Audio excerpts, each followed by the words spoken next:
বন্ধুরা, আশা করি সবাই ভালো আছেন। মা বাবা যে কত অমূল্য ধন, যার মা বাবা বেঁচে নেই সেই ভালো উপলব্ধি করতে পারে।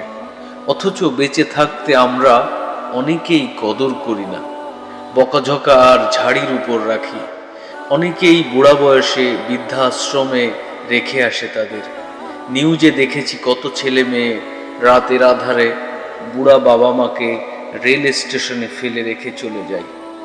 গোয়াল ঘরে থাকতে দেয় আর রাতে শিয়ালে কামড়ায়।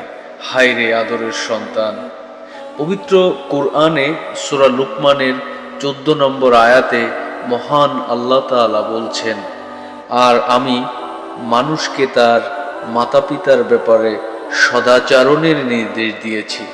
তার মা কষ্টের পর কষ্ট ভোগ করে তাকে গর্ভে ধারণ করে, আর তার দুধ ছাড়ানো হয় 2 বছরে।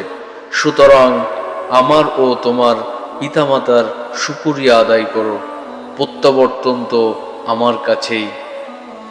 বন্ধুরা, আসুন আমাদের যাদের মা বাবা বেঁচে আছে আল্লাহ তাআলার নির্দেশ অনুযায়ী কদর করি।